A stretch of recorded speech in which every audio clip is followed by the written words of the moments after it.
Richard Bird, not just a cybersecurity veteran with over 30 years in the field, but one of the clearest and loudest voices when it comes to what's broken and what needs to change. From leading identity at JP Morgan Chase to serving as Chief Security Officer at Singular AI, Richard's become a go-to speaker, advisor, and advocate of strong voices in the security space. He's also a Led Zeppelin fan and is known for being someone who doesn't pull punches. His most recent viral post on Disney's data breach, where he called out the total lack of financial incentives tied to security performance, sparked major discussion, and it's just one of the many places where he's challenging the status quo.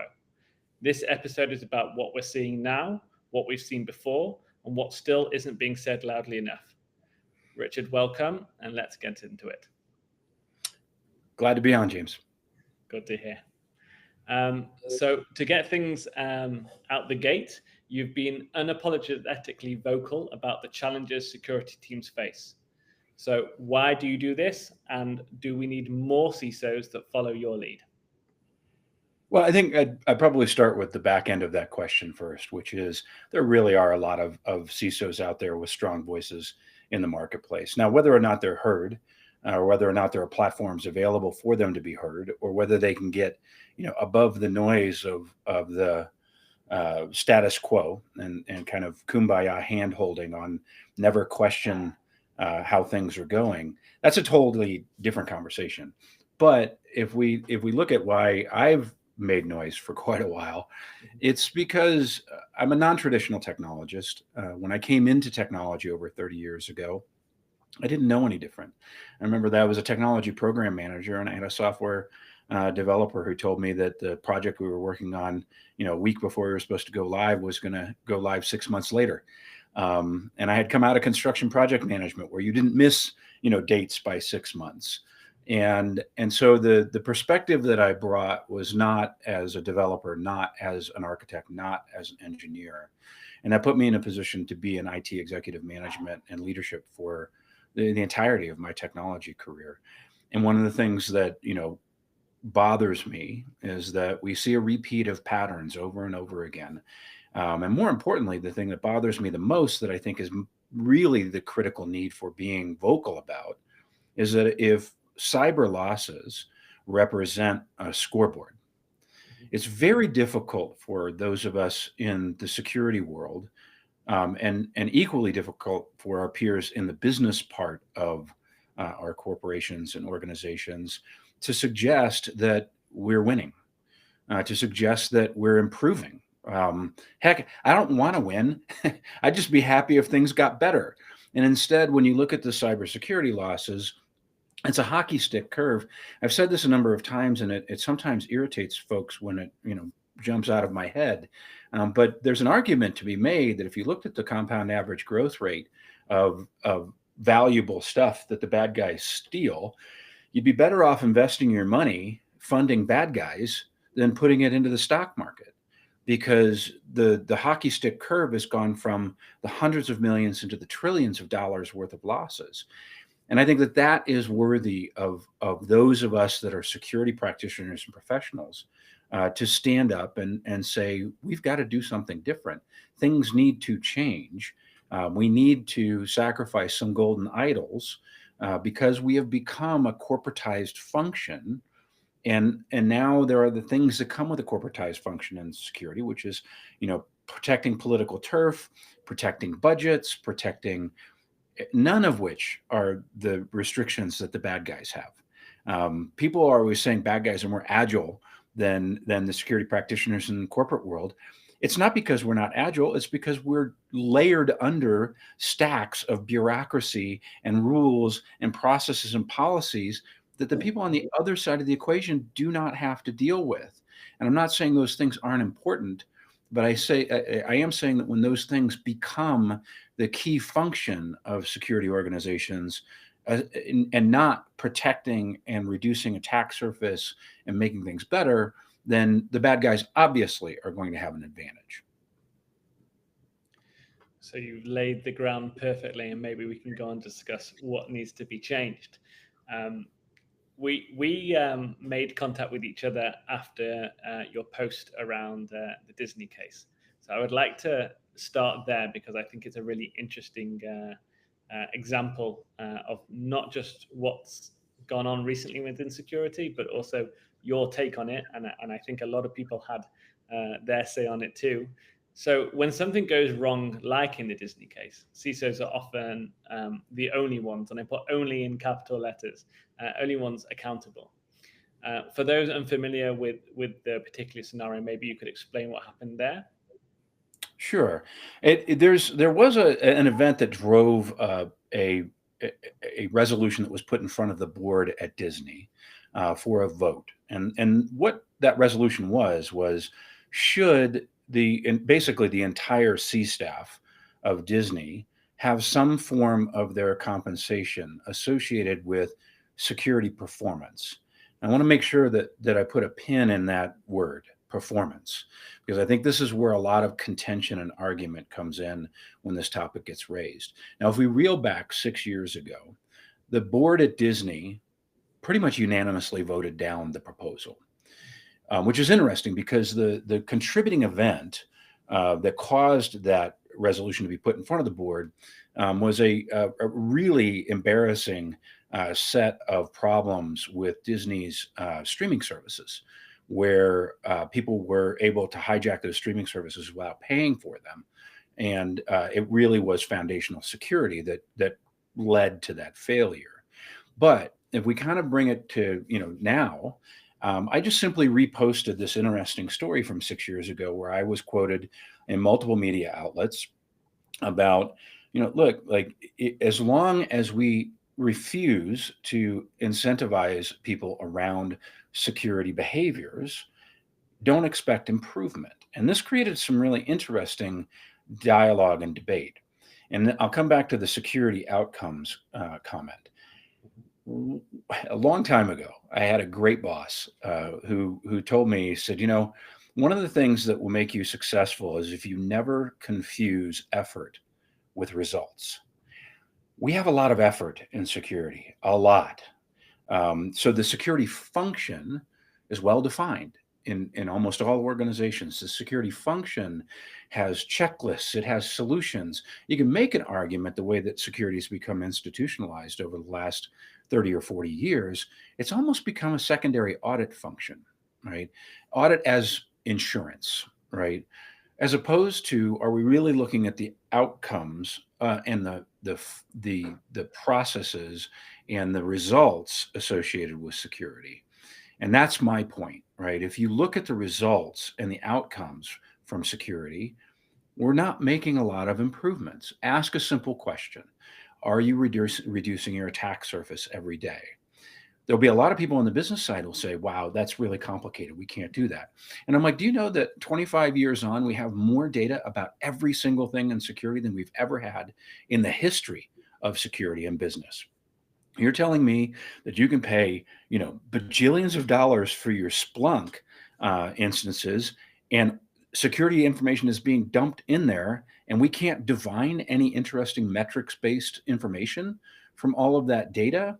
But more interesting is the response from some security professionals, which is like, oh, well, security just rolls to the top because it's what's, good for the company.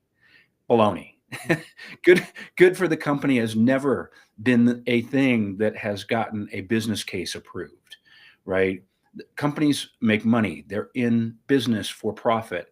They are in business for reducing operating expenses. They are in business for a number of different reasons. None of them are associated to security.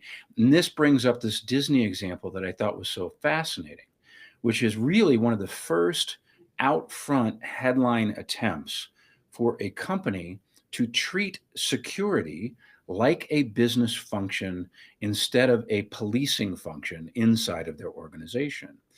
And so there's this really interesting quote, if you, from Warren Buffett's longtime partner, show me the incentives, I'll show you the outcomes, right? And so it raises this question about whether or not we should begin to treat security as a business within our organizations.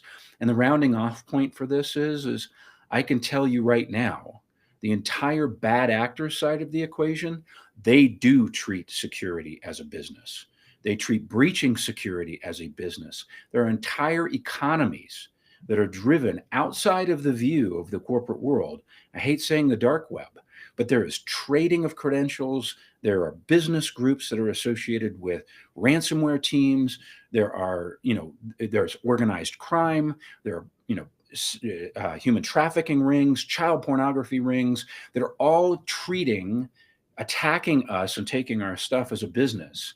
But then when you bring up the notion that we should treat security as a business within our corporations, people start to lose it and say, well, we can't do it that way. And that's the big, that's the big bridge that we need to cross. Are we going to continue to do the same things and expect different results? Or are we going to take a look at this thing and say, we may have, exceeded the capabilities of security, a decade ago and needed to change the model. And now we're late, but we better get moving and figure it out. I mean, when looking at it just completely rationally, if you're looking at incentivizing performance, that would be the go-to within sales, within business development, within marketing. Why, when you talk about incentivizing performance in security, and it looks to be something on a company level, company-wide working together, why was that deemed so controversial? Well, I think it's because of the genesis of security to begin with, right? As we look at the history of security in organizations, it was bits and bytes. It's in the digital space. Early days, it meant that the business ascribed a certain level of mysticism, right? Hogwarts level magic when it comes to technology. Technology is a faster tractor. It is AI, quantum. Everything is just a tractor moving faster, plowing more ground, producing more harvest. And if we treat it like anything other than a means of production, we end up creating this really interesting mythology around it, which was what we've done with security. And I really liked your reference point, James, because it becomes a really interesting conversation, argument when you go, well, wait a minute, can you name me another function in any corporation, agency, or organization that isn't incentivized based upon performance and outcomes? Right? Like salespeople can work really, really hard, right? I can, as a salesperson, as a BDR, I can make 200 calls a week. And if I don't hit my numbers, I don't have a job, right? So why is it that we have, given this kind of, gilded, holiness to security?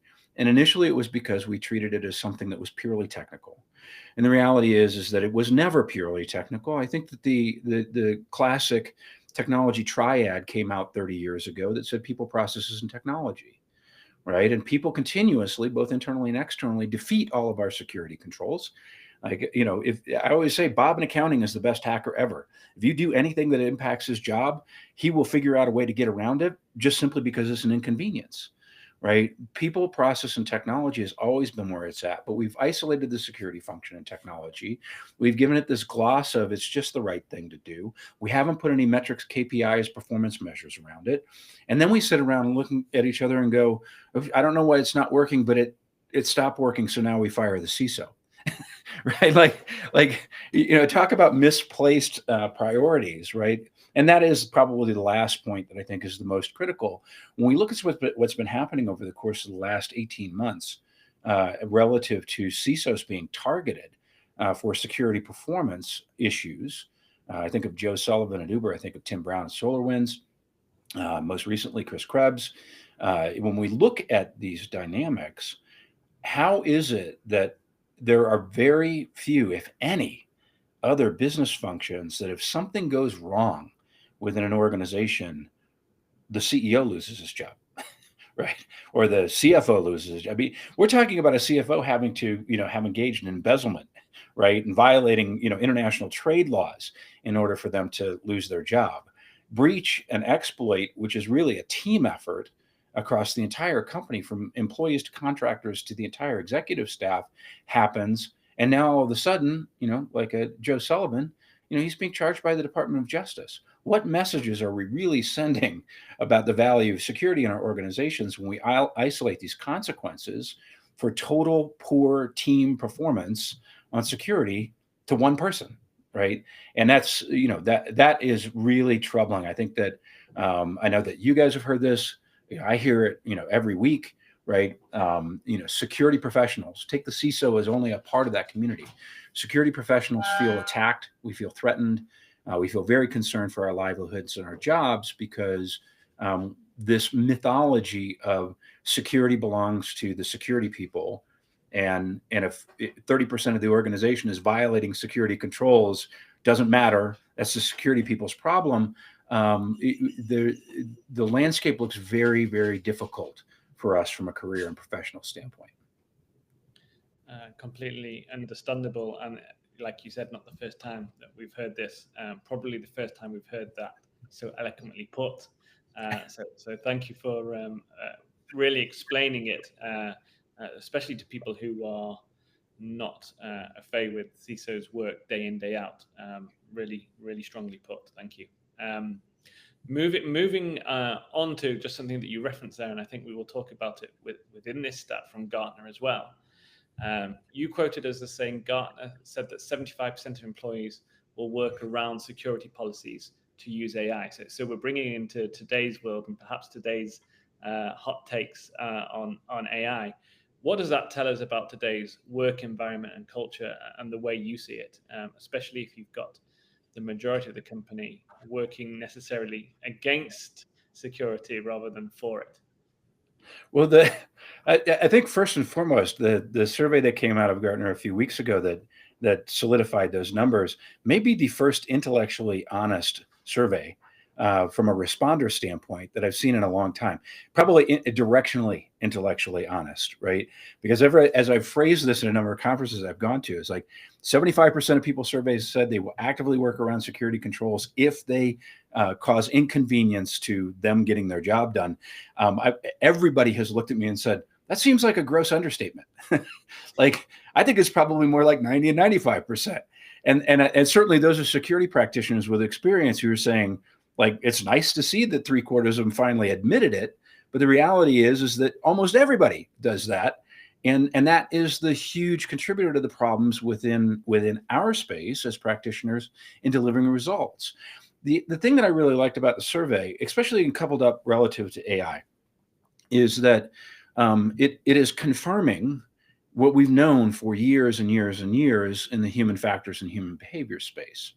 It's a great indicator of what we can expect relative to bad outcomes and consequences when we know that the supermajority of people within every organization have no qualms about accessing AI services, functionality, and features, even outside of the policies and controls that they have had layered on top of those activities. And it's interesting because I don't think that there's been a technology, and this rarely gets talked about.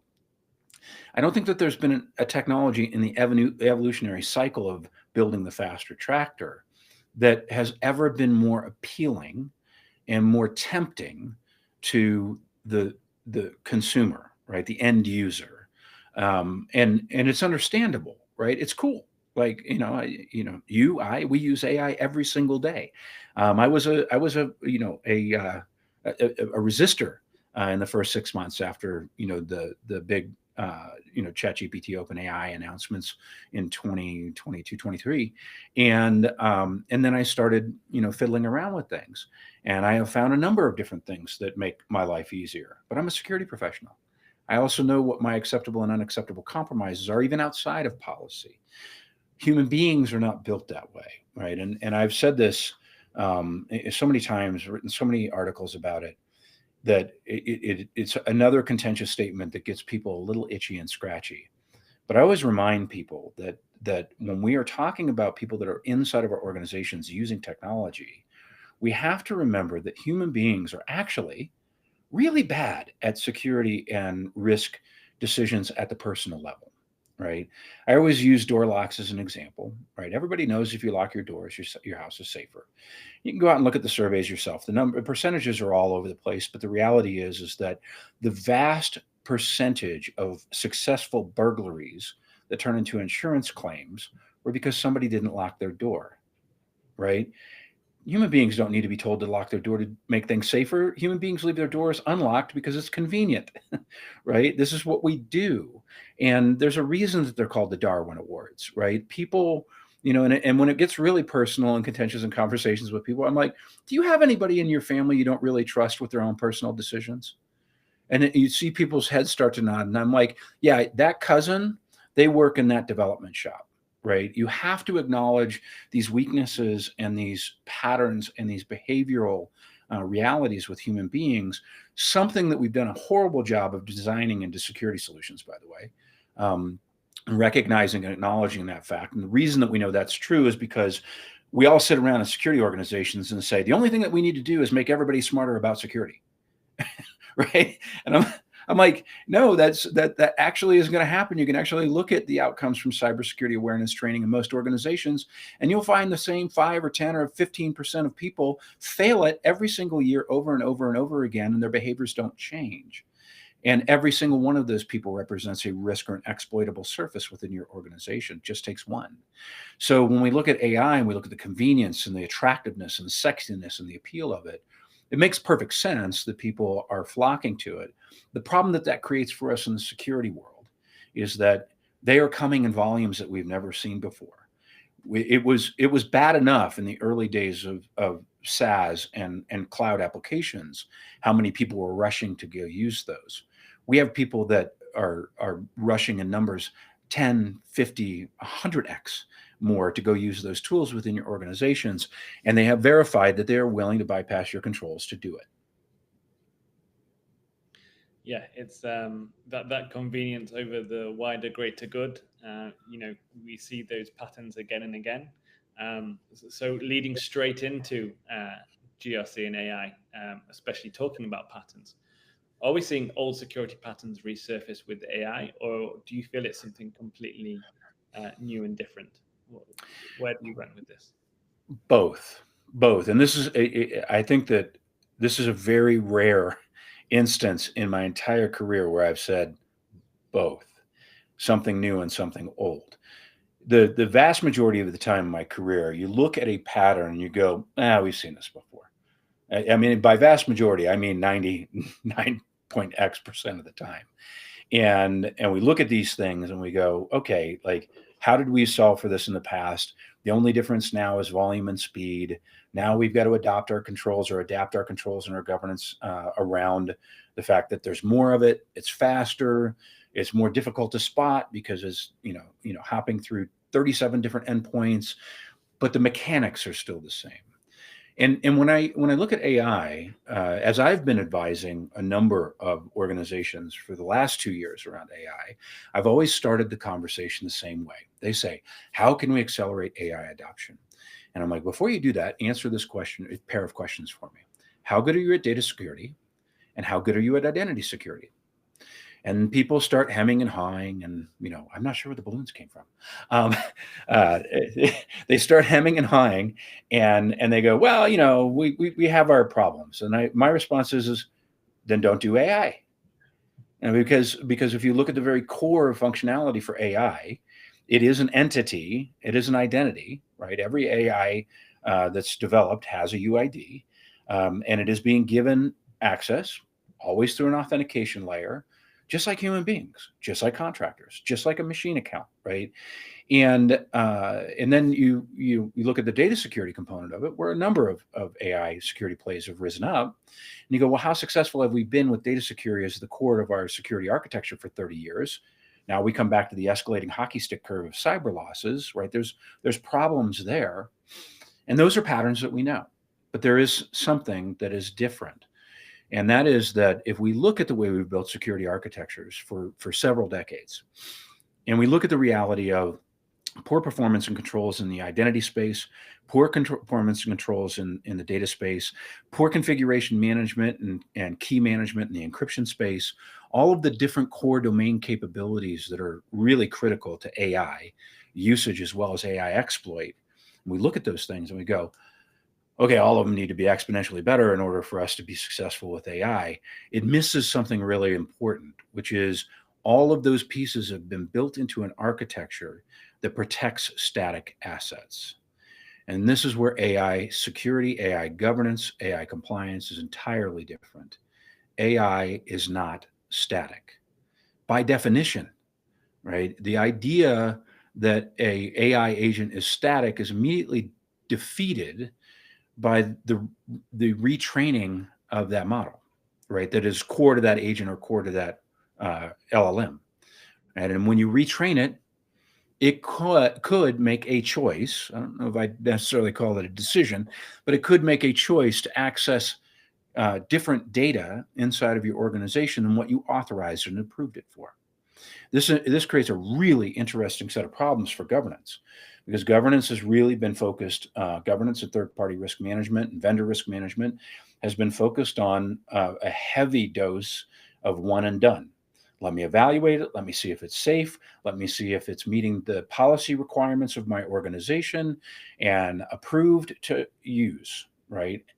Except approved to use, and then 3 months later it retrains. It's choosing to access different information at the fine grained layer, and now functionally it is a different AI agent or a different AI model.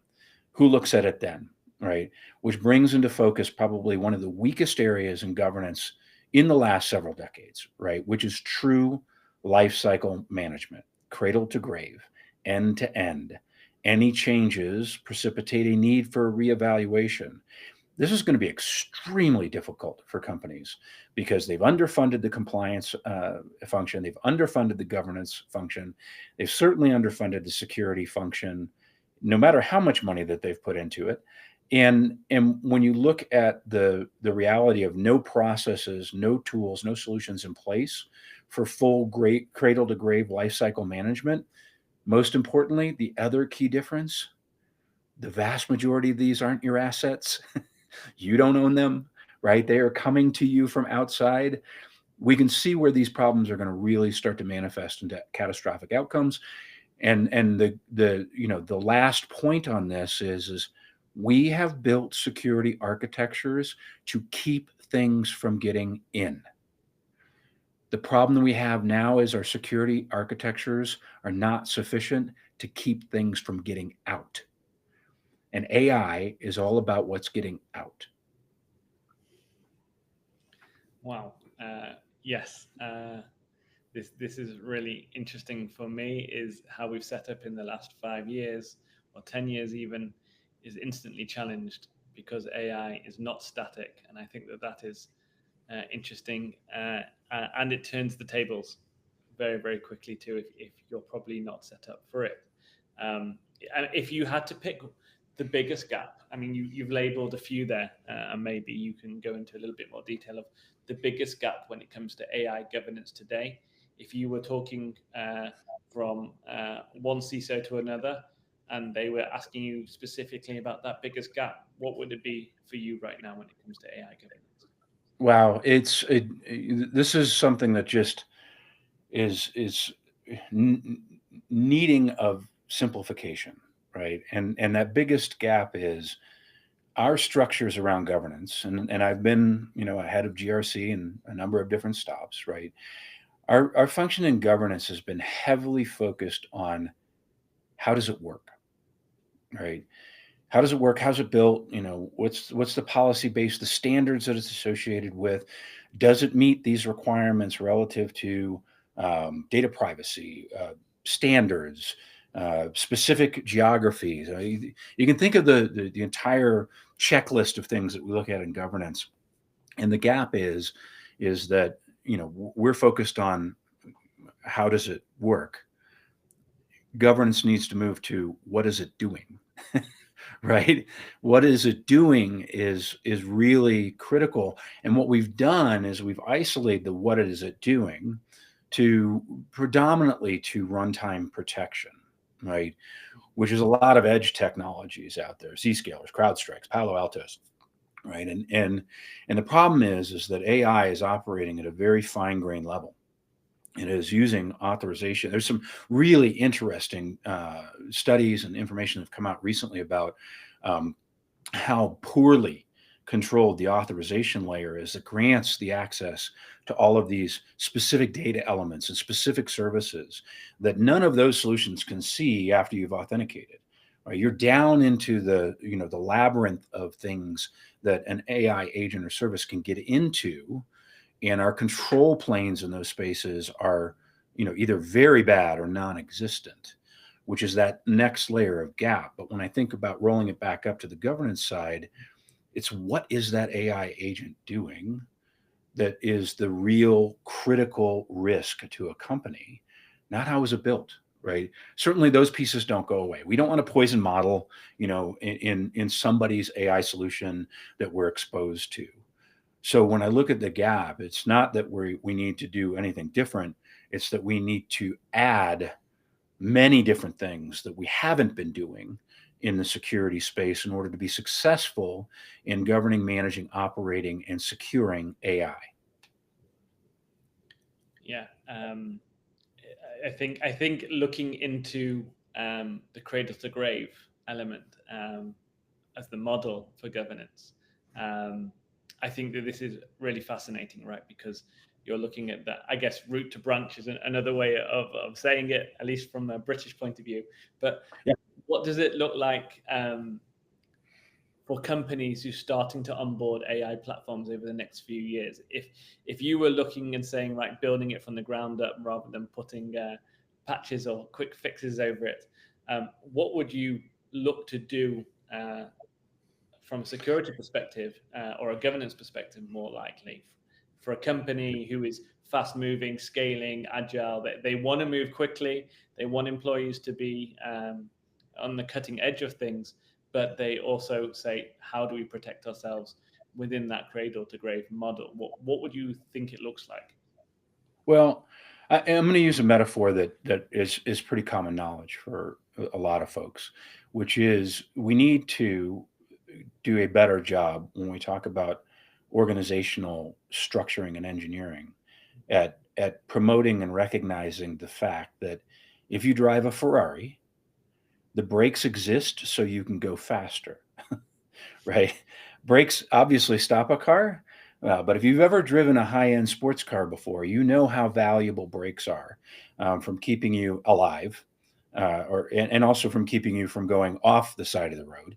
And for way too long, we've actually treated security and governance like detour signs for the Ferrari, making the trip longer, making the trip more difficult, making the trip less enjoyable. I don't think that. I mean, obviously, AI is going to force a really strong set of conversations about the need for innovation and speed versus security. Early days, it's a little disappointing what I'm hearing. What I'm hearing frequently is security organizations and CISOs who are being told to stand aside and step aside and stay out of the way of innovation because we got to go really, really fast. That's a pattern that's really not done well the last 20 or 30 years. So when you think about things that we should be learning and reapplying, that would be one of them. Security organizations, this is a nice way to tie it back to the Disney thing. As long as security is a function, and I'm going to solve problem X with solution Y, and as long as governance is a line of defense that's really one and done, and let's look at this thing and approve it for use, the friction will always exist. It's incumbent upon the governance function and the security function to change the way that we're operating. In the governance space, you've got to really look at that full life cycle management, cradle to grave. There are good historical reference points here. If we go back a decade, maybe a bit more, in the identity domain, which a lot of security folks, kind of wave away and discount, right? But identity is where the human, analog human kind of crosses the veil into the digital world. That's why we're always so, tied up in the governance space and the identity space. If you look at the identity space, both then and now, identity has always been interested in things like birthrights and cradle to grave and how do you, instantiate an identity and then make sure you don't have 7 identities when that customer or when that employee comes back, 3 times over the course of a working career, right? All of those mechanics were things that we were trying to sort out years ago, and the technology just wasn't there yet. AI gives us an advantage in that space as well. But from a governance planning and framework standpoint, those exercises also give us some indications about how we should be addressing AI. So governance needs to really change models and be outcome focused as well, and that outcome being the evergreen life cycle. Security needs to change to a outcomes and results based framework, as opposed to a function-based framework where it's tools and checklists and certifications and all that kind of stuff. And only then will we see the kind of capabilities to support the business in driving change, innovation, and AI. And obviously, that entire thing that I said is super problematic because the horse is already out of the barn, right? People are already running down the street, which is why I think the people say, hey, security, step aside, we'll figure this out later, number one. And then, number two, I think it's also why, people think that something like blocking all AI agents and services and features other than the enterprise accounts that you have with, say, ChatGPT or Anthropic is security. That's not security. That's an operational compromise. Because you're not really blocking everything. Like, if we could block everything, security would be a totally different conversation, right? But we cannot block everything because we've got this Gartner survey that proves that the majority of our company is going to work around that block anyhow, right? And so, these types of things are what it's going to take to really advance what we're doing. And it does come back to, are we treating security as a part of the business? And if it's a part of the business, then it has a very important role to play in AI innovation. But if it's not a part of the business, it's just simply going to be a roadblock and a detour sign, and not the brakes that we need on the Ferrari. Perfectly summed up. And I think because companies are playing and the industries are playing catch up, this is why it's important for clear minds and clear heads to say what they believe and how to not just clear thoughts, but how to implement that within companies well. And that comes from people like you who have huge experience and can piece things together from a higher level. I think is really important. Penultimate question, Richard, because we've running low on time, but because this is really interesting, I want to keep going and get your thoughts on this. You've challenged the industry to move away from data for security metrics and towards security for outcomes. Can you explain a little bit about that and what that shift actually means in practice? Sure. In practice, it means using the monstrous amount of data that we have about our attack surfaces, our vulnerabilities, our backlog of patches. We have more, like I said earlier, we have more data at our fingertips about our security world, but we're not doing a really good job of assembling that information in ways that tells us how we're performing, right? We try and assemble information to tell us where we think the next attack will come from. But when recently I raised this thing about, if you're buying a security solution, your return on investment is whether or not your attack surface that's associated with that solution is shrinking every day, or if it's growing. Right. And if you put that solution in place and it's growing every day, you probably, didn't pick the right solution, right? Or you aren't solving for the right root cause problem, right? And again, this is a kind of statement that gets a lot of really emotional, reflexive response predominantly from security professionals. And they go, well, it all depends. And I'm like, it doesn't depend. It doesn't all depend for the bad actor. Right, the bad actor is going to go where the most accessible exploit of vulnerability is. Outside of really advanced and sophisticated nation state actors, most hackers are really lazy. Right, they find the path of least resistance. They're exactly like the 75% of employees who say, "I'm going to work around security controls if it gets in the way of my job." Right, except it's the reverse for them. They're just looking for the weak security controls that the employees are going to work around, because they want their job to be easy too. Again, that whole bad guy side of the equation is an economy unto itself. I'm not going to go kill myself to go do some kind of fancy exploit or hack if it's just an easy way in. And if we're not measuring that surface of easy ways in, we're not focused on performance and results. And there's just an entire rethinking that needs to happen in that space. Again, I've said it before. I'm probably going to say it for the next decade. My concern within security is that we are one of the few corporate functions that refuses to learn from data, history, and evidence, right? And when people get irritated when I say that, I'm like, tell me how the identity attack surface has changed in terms of its success as an exploit entry point for bad guys in the last 20 years, because it hasn't. And there's no other thing that I've ever seen in the working world where 85+% of all of our breaches and hacks start with identity. And we haven't improved on that in 20 plus years. Like it's almost like saying I get up and walk out to my car and 8 times out of 10, it refuses to start. But I'm just happy when it starts the 9th and 10th time. And I'm not taking it and getting looked at, diagnosed, or repaired. I just put up with the fact that 8 times out of 10, it's not going to start. We don't live like that in the analog world, but we do live like that in the security world, unfortunately. And that's because we're confusing that effort with results thing. So it's effort versus results and not prioritizing correctly. Is also when you're talking about data, most amount of data we've ever had, but not being able to measure carefully, or is it really that we're not seeing the woods through the trees? Yeah, I think it's really that we're not seeing the woods for the trees, right?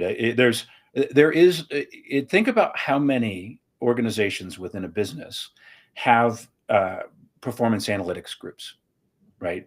Marketing definitely does. Like if I ask a marketer how successful their last campaign was, they can tell me down to the clicks of the people that were accessing the campaign materials how successful it was.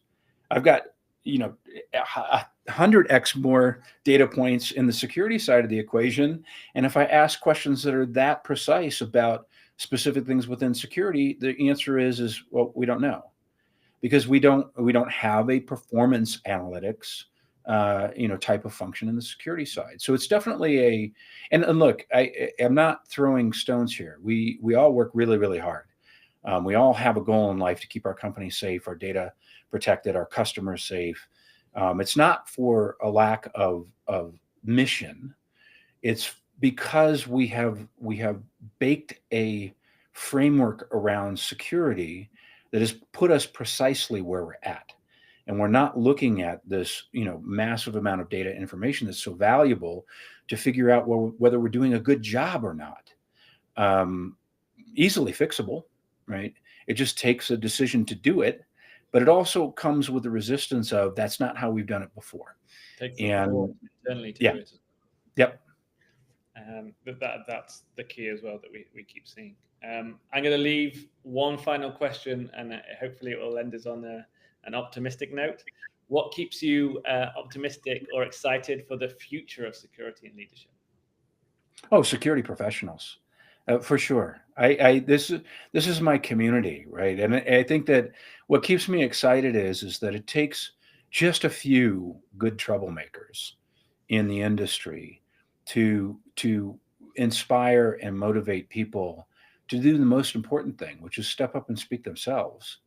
And I think that we're reaching that threshold of tolerance for the status quo amongst security practitioners and professionals. Some of that is demographics, right? Some of that is younger generations who are looking at older people like me and going, why do you guys keep doing it that way?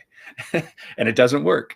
And I love my security community. I love being given the opportunity and the good fortune to be a voice in the security community. And like I said, I love that I'm surrounded by dozens of people who are questioning the status quo. And I think that the reality is that there's a lot of great thinking. There's a lot of great minds. There are a lot of great voices that need to be heard. And I think that we're coming into that time in our evolution and our growth where it's starting to happen. And that is what gets me excited about being in security. What a great place to end the interview, Richard. It's been an absolute pleasure listening to you. and we will hopefully get this out as far and wide as possible so that people can hear your latest take. So thank you very much, Richard, and enjoy the rest of your day. Thank you. Appreciate it. Take care.